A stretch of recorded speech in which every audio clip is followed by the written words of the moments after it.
Olá, meu nome é Felipe Sintra e nesse vídeo a gente vai falar sobre a versão 1.0 do plugin de Web Stories do Google.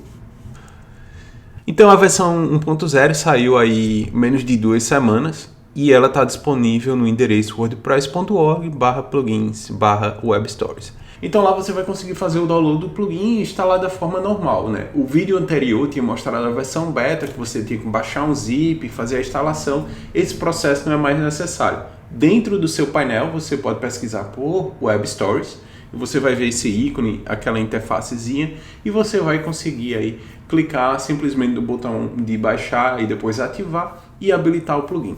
Então falando das novidades, né? Quais são as novidades aí? Antes eu tinha programado um vídeo para a gente ter uma parte teórica, né? Só 2 vídeos aí, mas a gente teve uma série de novidades, porque a gente teve uma versão beta 1, e depois a gente teve a versão 1.0 que saiu, né, recentemente. E o que a gente tem de novidade são os seguintes itens. Primeiramente, a gente teve uma mudança do endereço. No vídeo anterior eu tinha falado que todos os stories ficavam dentro do endereço /stories. Agora não, eles ficam dentro do endereço /webstories. Então a gente teve também melhorias de acessibilidade. Então diversos pontos a gente vai ter dentro do nosso editor visual opções aí da gente adicionar informações descritivas. Então elas vão ser tanto para elementos como background, como vídeos e imagens. A gente também tem a integração com o Splash.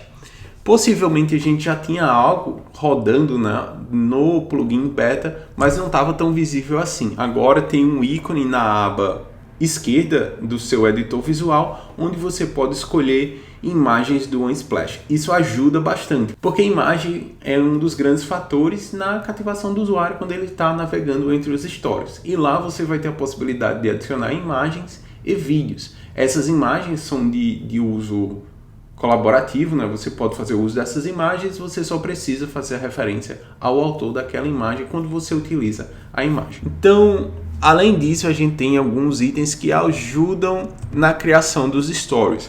Foi um item que eu tinha levantado dentro do GitHub, que era a possibilidade, né? Eu abri um issue lá quando eu estava testando o beta e eu sugeri como uma feature também. Mas aí já tinha algo parecido acontecendo, né? Eu tinha sugerido da gente ter salve estilos, porque geralmente quando você cria uma story, geralmente você utiliza a mesma fonte, a mesma identidade visual, ou por exemplo, sua empresa tem a paleta de cores específicas, então você sempre está usando aquela paleta de cores específicas.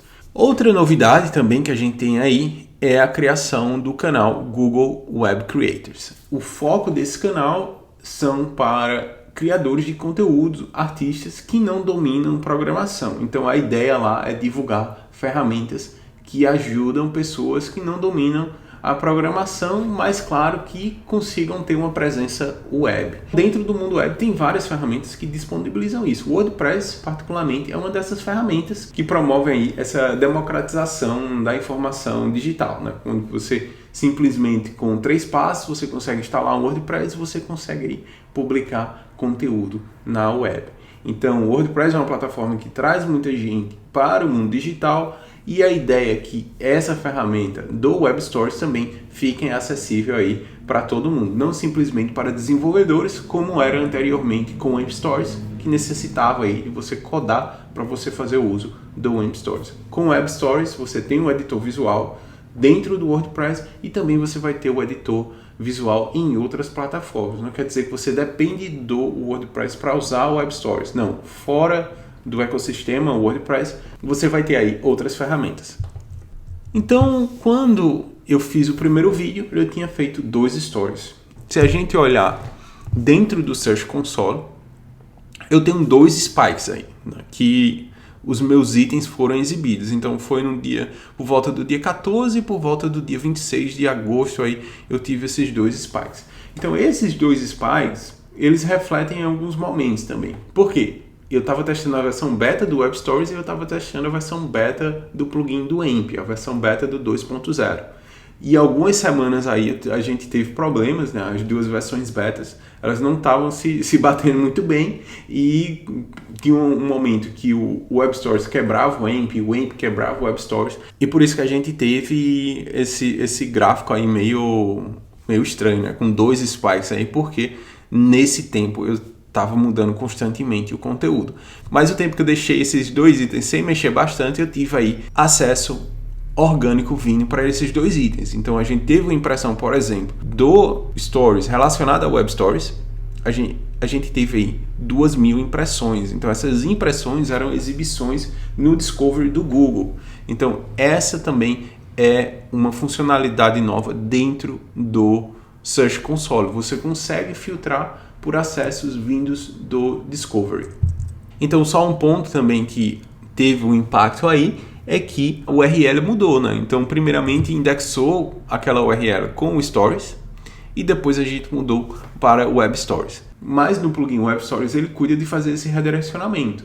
Mas se você também começou a testar na versão beta, agora você vai ter os seus stories redirecionados para Web Stories. Como eu tinha recomendado anteriormente, não usar isso como produção, só formato de teste. Agora sim, pode criar os seus Web Stories, não vai ter mudança de URL, você não vai ter problema com isso. Então, além disso, né, o que a gente consegue ver? Nessa aba do Discovery, eu consigo ver as páginas que performaram, eu consigo ver os países que estão acessando esse conteúdo e também a gente tem uma terceira aba que mostra qual foi o tipo de aparência daquele resultado da busca. Então a gente tem aí diferentes formatos. Eu posso ir na parte prática mostrar como a gente consegue visualizar esses diferentes formatos na busca, porque tanto ele pode cair num resultado normal da busca, ou no Rich Result, ou no resultado dentro do Discovery, como o carrossel do Web Stories. Se a gente der uma olhada aqui, a gente teve 67 resultados que os usuários clicaram sendo um artigo AMP, e a gente teve 66 usuários clicando como Web Stories. Então eu tive aí, somente em um Stories, eu tive a captação de 120 usuários, em um momento bem turbulento que eu estava testando um monte de coisa.